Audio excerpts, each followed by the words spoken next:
dengan Anies Baswedan yang kemudian tiba-tiba maju dan dideklarasikan oleh Nasdem untuk maju di Pilpres di 2024. Kenapa sebal? Karena kita lihat misalnya waktu Anies maju di Pilkada DKI Jakarta, itu konon disebut Prabowo Subianto memiliki andil dan kiprah besar sehingga Anies menang dan berpasangan dengan Sandiaga Uno. Jadi tidak mengherankan kalau kemudian dua amunisi penting yang selama ini tidak diketahui oleh publik langsung menusuk jantungnya Anies Baswedan. Disebut tidak pamitan. Dalam tradisi budaya Timur, tidak pamitan itu ya dianggap kurang sopan. Ini ada hal yang menarik ya mengenai kunjungan Luhut Binsar Panjaitan ke Surya Paloh, dan ini pertemuan berkali-kali. Pertanyaannya adalah, gosipnya sih banyak. Ada gosip yang mengatakan bahwa Luhut Binsar Panjaitan menyodorkan nama yang disodorkan itu adalah dirinya sendiri, termasuk juga Budi Gunawan. Tapi ini isu yang berkembang di bawah. Saya mendengar itu misalnya dari beberapa aktivis kami.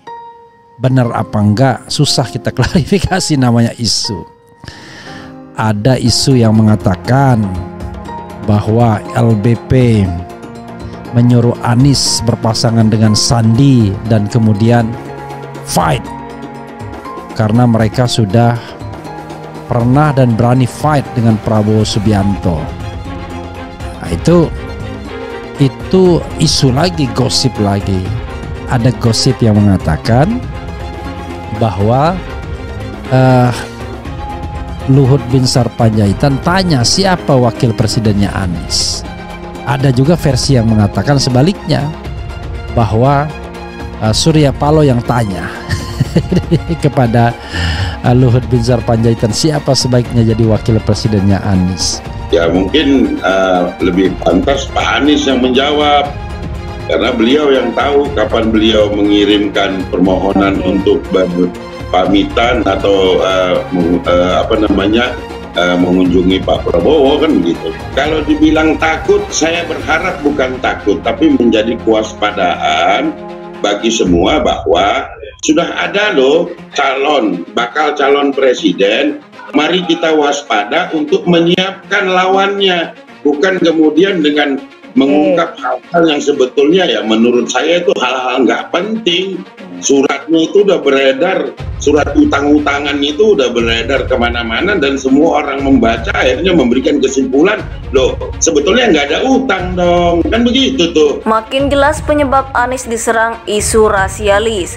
Beda perlakuan terhadap Ahok dan Nadiem Makarim, ini indikasinya. Dikutip dari News Jakarta, loyalis Anies Baswedan Eko Widodo menyoroti penyebab bakal calon presiden dari Koalisi Perubahan untuk Persatuan KPP Anies Baswedan diserang isu rasialis. Mulanya ia menyinggung perlakuan terhadap Basuki Cahayapurnama, Ahok dan Nadiem Anwar Makarim yang mendapat jabatan di pemerintahan.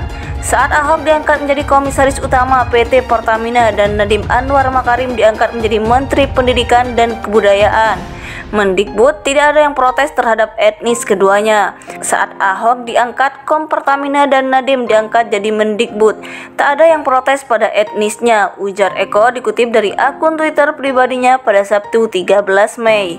Namun ketika Anies menjadi bakal calon presiden, isu rasialis tersebut justru dimunculkan. Oleh karena itu, ia yakin penyebab dari serangan itu karena lawan politik takut kalah. Jadi jelas Anies diserang isu rasialis karena takut kalah, ujar loyalis Anies Baswedan yang juga pegiat media sosial ini. Baru-baru ini beredar video pernyataan Ketua Umum Relawan Ganjar Pranowo RGP Laude Umar Bonte yang berisi ujaran rasis ke Anies Baswedan. Dalam video yang beredar, Laude Umar Bonte mengaku sebagai Ketua Umum DPP KNPI. Dia menyatakan bahwa Presiden Indonesia haruslah kalangan putra-putra asli bangsa. Laude Umar Bonte menyebut Anies terlalu berlebihan jika menginginkan jabatan presiden. Menurutnya, Anies sudah cukup dengan jabatan Menteri Pendidikan dan Gubernur DKI Jakarta yang pernah diembannya. Kalau Anies sampai meminta menjadi presiden, ini terlalu berlebihan. Biarlah putra-putri bangsa Indonesia yang menjadi Presiden Republik Indonesia, ujarnya. Saat Ahok diangkat, Kom Pertamina dan Nadiem diangkat jadi Mendikbud. Tak ada yang protes pada etnisnya, ujar Eko dikutip dari akun Twitter pribadinya pada Sabtu 13 Mei. Namun ketika Anies menjadi bakal calon presiden, isu rasialis tersebut justru dimunculkan. Oleh karena itu, ia yakin penyebab dari serangan itu karena lawan politik takut kalah. Jadi jelas Anies diserang isu rasialis karena takut kalah, ujar loyalis Anies Baswedan yang juga pegiat media sosial ini.